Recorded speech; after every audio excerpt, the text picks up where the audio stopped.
Well, it's 7:30 in the morning.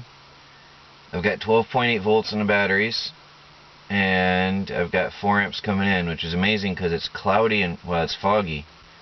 It's really gray out. And I accidentally left my inverter on last night, but I'm not stressed because my batteries are still high, even though I was using lights in the computer late into the night. So my new setup here is coming along well, and my stress level is reduced. So the new batteries along with this inverter have greatly improved my life here. Last night I was using the LED TV as a monitor on my computer while I was answering messages until I don't even know what time I went to bed, but this is great. I still need my fireplace every morning. It's in the 40s in here when I get up in the morning, even now in May. This is the strangest year, but I'm happy I have this thing. I'm still in limp mode. I still have the cap just resting on here loosely. That's my pressure regulator for now. And I have to get the funds together and put together my radiator system, the new system. I now have an idea what I'm going to do. I just have to get into the hardware store and get the parts. I'm just going to need some fittings and turn this up, both of these upwards, and build a frame here and put my radiator up on here and a water tank up there and one of the fans that I just got, and I'll be hooked up. But for now, I'm still using it the way it was and just running it relatively cooler. What's awesome is, see that little red light there? I left my TV last night plugged in. There's a little green light. I left my laptop plugged in. That's a vampire current there being used, just wasted energy.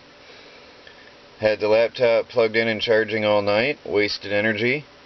And the amazing thing is, last night I left the inverter on, left everything running, and well, that's just small, as you call it, vampire current. But anyway, I wasn't even stressed. I did not even check the batteries last night for the first time since moving out here.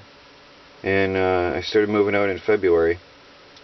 And for the first time, I didn't worry last night, and that feels good. I didn't even check the batteries until this morning. I've got breakfast this morning. My first day. There's my hen. She's laying down. She thinks she's going to nest, but she's going to be in for a surprise because, for one thing, the rooster's not growing, so she can't mate anyway. But there's my breakfast. Look how little it is. I'm surprised how clean it is. I remember eggs being dirty when I was a kid. So with these little tiny birds, it's not a 1-egg breakfast, it's a 2-egg breakfast. But they're already providing food. Day 1. Let me see if I can get an egg here. Does she have an egg? Nope. Oh. No egg from that girl. She's just being lazy. Sun tea, take 2. I found a cork. I don't know why I ever saved it. It must be pretty old because I haven't drank alcohol in many, many years. But I've got myself a cork. I just had some water in there and it didn't leak.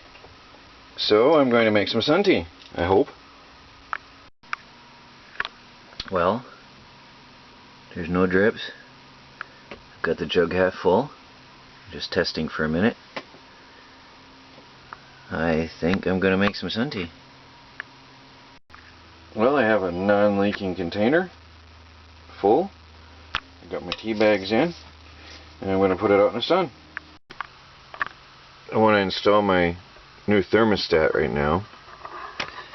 The only tricky part is getting it attached to the heater cores down here. But otherwise, this seems to be a very simple setup. It's a no-tool installation here. So I'm just going to hook up my, they even got the wires ready for you, look at that. All I have to do is hook up my fan wires, and then they should hopefully turn on when the temperature is right.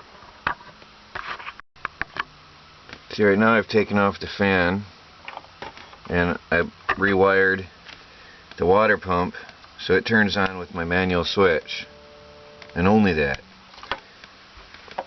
Now I just have to hook up my fan wires to the thermostat. Seriously, this is an easy install. I need to cap that off.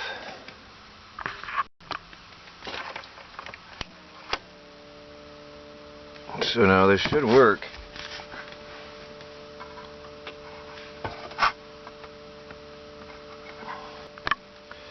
Had to get a screwdriver to adjust this. Now, it's cold in here. It's 48 degrees right now. So it's awkward to test this at this temperature range, but it's also the best for me to set up my fireplace because I want the fans to kick on at a certain temperature. But right now the fans are not running. I'm turning the temperature. There's 50 is the lowest setting. Alright, so it works. So the thermostat works. Now I have to mount this onto the heater core block, and then I'm going to set this to, I think, anything over 75 degrees. I'd like to blow hot air in here. Actually 70 degrees, because 70 is a good temperature. And let's see what happens. I'm going to fire up the fireplace. Well, for now, there's my thermostat sitting on top of my heater core. So it's in direct contact with the heater core. So let's hope this works. So my fan just kicked on. It actually got to 120 degrees. This is a new temperature probe that Dave gave me. When it hit 120 degrees, then the fan kicked on. Oops, my probe fell out of there.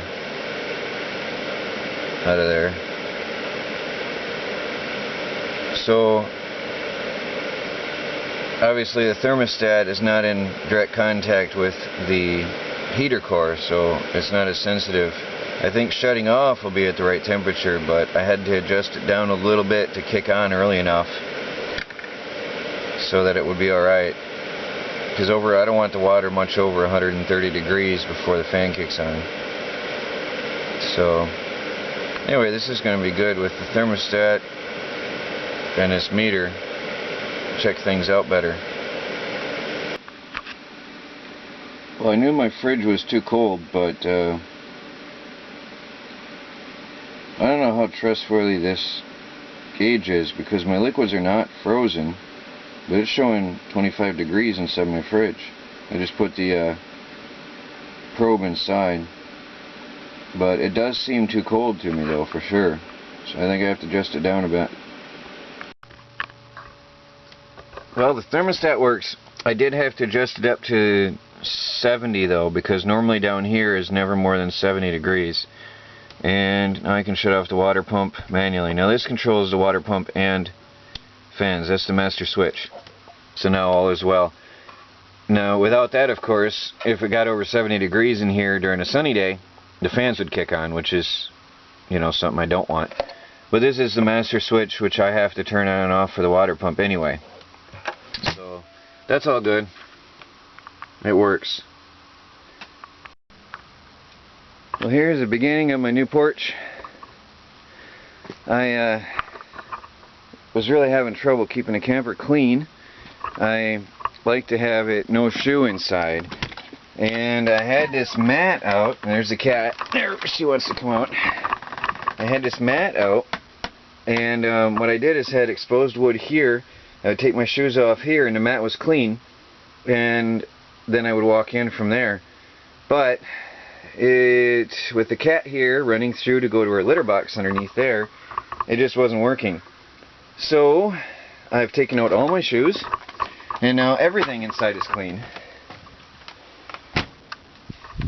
And my shoes are right now here, and this is easy to sweep for now. And what I do is I take my shoes off here and then step in with clean socks into the house. Dirt free. It's working out much, much better. I had to vacuum every single day, and my hand vac takes 16 hours to charge, so it was a problem. So I'm going to build this up. I think the size is fine. Let me see if I enter. Yeah, it should be about. I think the size is fine if that's the inside dimensions. Then I'll build up walls along the outside edge of this. And then what I'll do is have an entry door here, and this will be all made out of pallets and pallet wood. And I can come in, take off my shoes, keep my shoes stored on the side on a rack, and I can even have some coats hanging in here. I'm going to extend to the end of the camper as far as width. But that's the beginning of a porch. This will be good. All from pallets. Well, today is creek day again. This is only my third creek day out here in this property. I do it every 2 weeks, and this will probably be the last time I use buckets to fill this. Actually last weekend I filled this tank halfway, and I did it again today, just halfway. It's all I need to finish topping off my internal tank for today. But I'm going to use a water pump or use the water's power next time somehow. But I'm doing laundry. Got my laundry hanging up on an old fence post here that happened to be here. I got some laundry hanging up in a tree over here. I use anything available. And this time I'm smart. I've got 4 buckets. I've got an assembly line. I'll start one, get it going with some soap and water, agitate it a couple minutes, or about 30 seconds, let it soak for a while, get the next one, get that going, get the next one, get that going, the next one, come back to the first, agitate it for 2 minutes, agitate the next, and go on, and then I'll rinse the next and go through the system like this. And I've done 4, 5, 6, 7. I've got, let me see, 1, 2, 3, 4, 5, 6, 7 loads so far. When I'm done with these 4, that'll be 8, 9 loads I'll have done today, and all in less time than it takes to go to the laundromat. And the clothes are cleaner than from the laundromat. So this is just so much better. And look, I'm breathing pure, healthy country air. This is natural, clean, untreated water. There's nothing better. Oh, got a nice jar of sun tea. Hasn't leaked a drop. And it's pretty strong, just how I like it. Nice and dark and thick. I actually just pulled this out. It was overnight. It was outside overnight. I wish I'd put it in the fridge before it warmed up, but oh well, it's going to taste great. I guess that's a sign that my fridge was a little bit too cold. There's ice in my Coke. I have to tell you, it's nice to be able to have Coke in the middle of the forest. It's a nice treat.